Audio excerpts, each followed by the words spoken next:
from this parasite that bleeds Africa, that bleeds the world, that bleeds Afghanistan, that bleeds the people of Yemen who are dying by the thousands even as we have this discussion.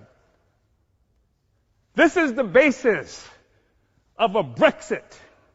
It can't stand together anymore because the host is rejecting the parasite. And it's creating crisis throughout Europe and throughout the imperialist world. I think it's necessary, brothers and sisters, to say that there has been a natural trajectory by African people for closer union. We know that we're talking about having this discussion in part because in 1884-85, Europeans sat at a table in Berlin, Germany, not a single African there, and carved up Africa into the territories that we now sometimes call countries and illogically refer to as nations. Africans didn't do that. It was Europe that did that. It was Europe and imperialism that required Africa to be divided so that the resources of Africa, both human and material, could come and pave the streets in London and grow the buildings in Amsterdam and bring clean water to New York, while the streets in Sierra Leone are not paved. And the people in Sierra Leone do not have clean water. And there's no national electric grid there.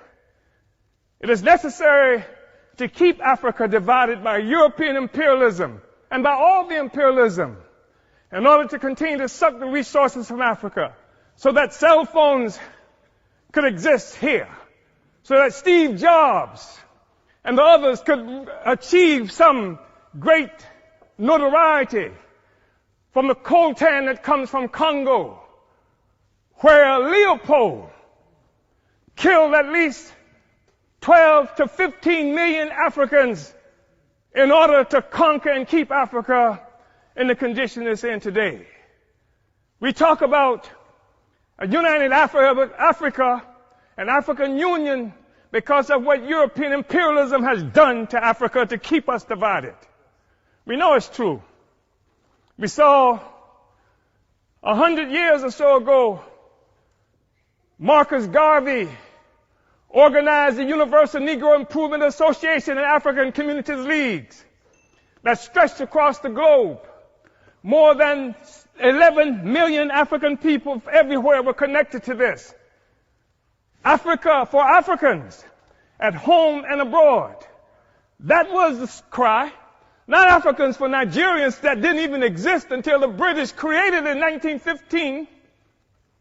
And Flora Shaw, the mistress who would become the wife of Frederick Lugard, came up with the name nigger area.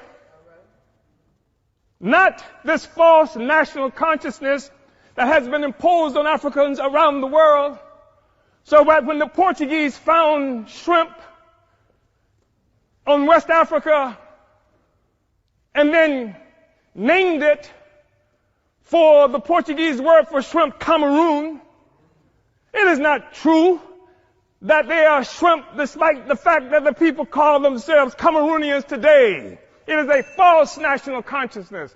The false national consciousness that created the American Negro, that created the Black Brit, the Afro-Swede. We are one Africa, one nation, and we must have closer union. But in order for that to happen, it has to be a revolutionary union.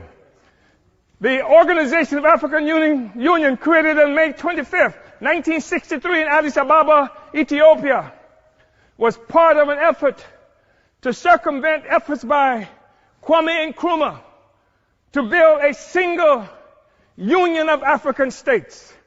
And instead we come up with an Organization of African Union that codified the colonial borders that were created by Europe in 1884 and 85. We have to be able to break out of this, but it's going to take revolution in order to do this. African revolution in order to do this.